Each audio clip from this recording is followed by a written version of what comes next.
Sebenarnya ada yang tahu nggak angka dan huruf di prosesor itu artinya apa? Dan spesifikasi dari prosesor itu fungsinya apa? Kita akan bahas setelah yang satu ini.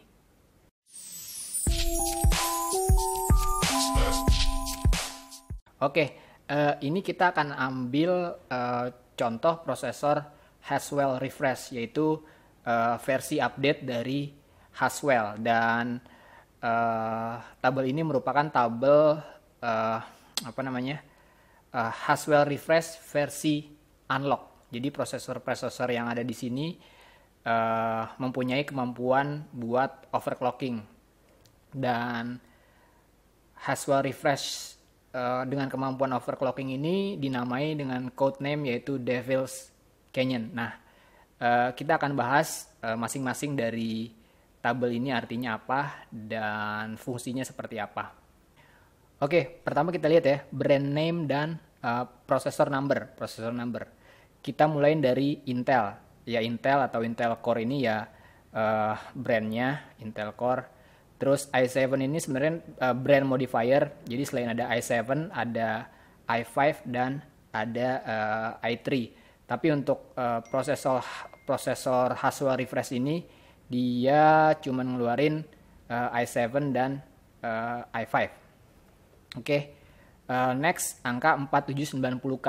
Angka 4790K ini kita mulai dari angka 4 ya.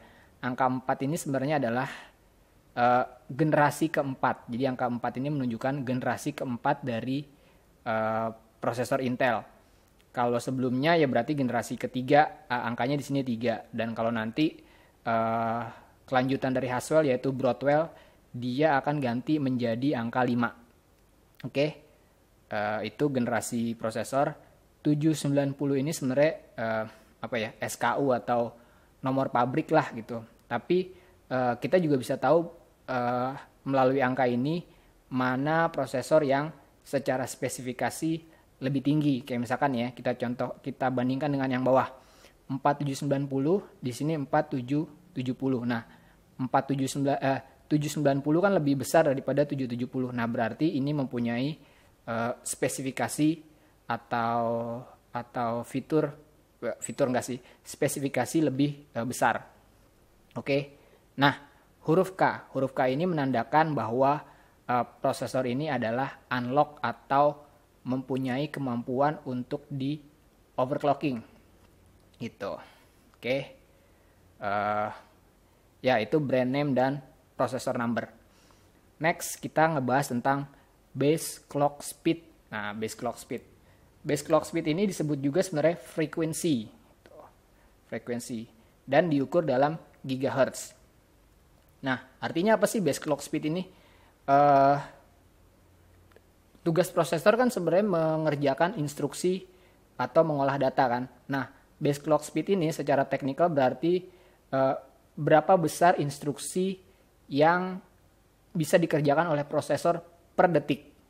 Nah, kalau di sini 4 GHz berarti 4 miliar instruksi per detik. Itu secara teknis.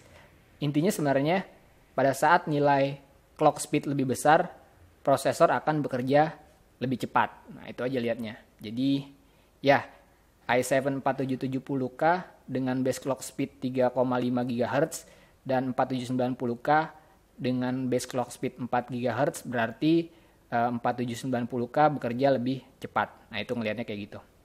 Oke, next. Nextnya ada turbo frequency. Nah, ini juga diukur dalam gigahertz. Nah, bedanya apa base clock speed dan turbo frequency? Si turbo frequency ini biasa disebut juga sebagai boost clock. Nah, boost clock. Jadi, ada saat di mana bila diperlukan, prosesor itu bisa bekerja lebih cepat.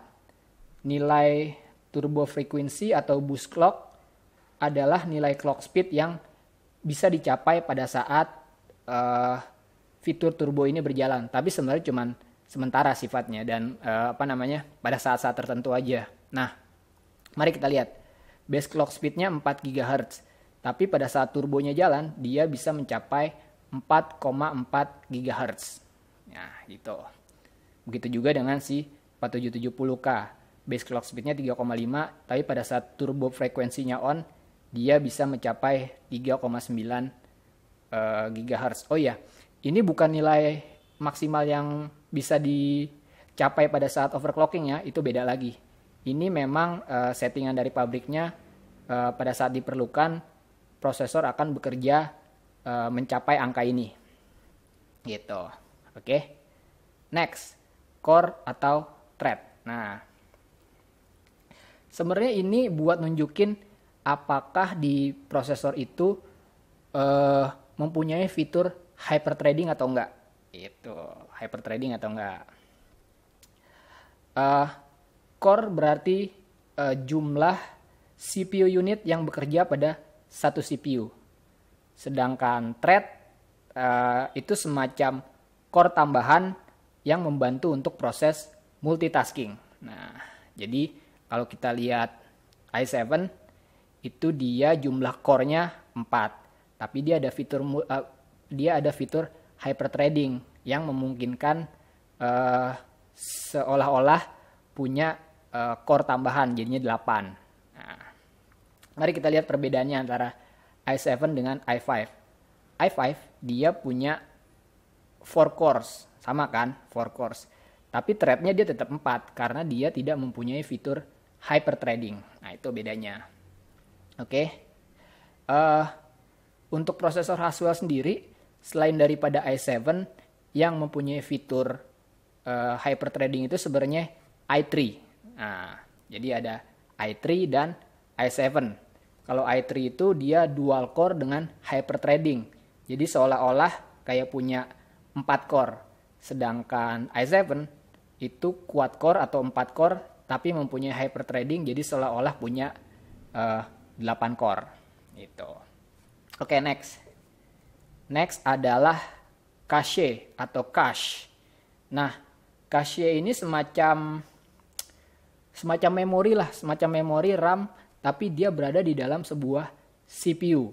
Nah, jadi kalau kita ibaratkan sesuatu, cache ini seperti tempat di mana CPU bisa mengakses data yang diperlukan sebelum mengakses data dari RAM gitu. Jadi cara prosesor mengakses data kan sebenarnya dari RAM. Nah, sebelum menggunakan RAM, si prosesor ini mengambil data duluan dari cache. Dan angka misalkan nih cache 8 mega. 8 mega ini adalah angka di mana besar data yang bisa disimpan dalam cache. Nah, singkatnya, cache itu pada saat angka cache lebih besar, prosesor akan lebih efektif dan bekerja lebih cepat dalam memproses data. Nah, cache ini juga penting nih pada saat pemilihan prosesor. Gitu. Oke. Ini grafik sebenarnya lebih ke integrated graphic di dalam CPU itu sih gitu. Tapi karena kebanyakan orang juga pada saat milih prosesor disertai dengan memilih graphic card. Jadi sebenarnya ini juga nggak terlalu penting juga sih untuk kita lihat gitu. Tapi nice to have lah ada integrated graphic. Oke. Next. Memory support. Memory support ini sebenarnya lebih ke berapa memori support berapa memori yang disupport oleh prosesor ini gitu. Jadi kalau ini berarti ini lebih buat nyocokin ke motherboardnya sih. Jadi CPU ini memori supportnya 2 channel DDR3 dan 1600. Nah, berarti kita cari motherboardnya juga yang bukan cari motherboardnya sih, akan lebih optimal pada saat kita mempunyai memory channel yang dual channel kalau yang ini ya, dan memori yang berjalan di speed 1600 gitu. Oke. Nah, nextnya adalah TDP. Nah, TDP ini berarti Thermal Design Power. Nah, Ini adalah ya 88 watt, 84 watt ini adalah power yang dikeluarkan oleh CPU dan sekaligus panas yang harus dibuang oleh cooling system dari PC kita. Nah, jadi lebih besar TDP akan lebih banyak power yang dibutuhkan dan juga otomatis lebih panas. Nah, tapi disinilah kelebihan dari Intel dibanding dari AMD yang mempunyai thermal design power yang jauh lebih besar. Biasanya tuh AMD itu bisa 90 watt ke atas atau malah ada yang sampai 125 watt. Nah, ini adalah kelebihan daripada Intel dengan low thermal design powernya. Oke.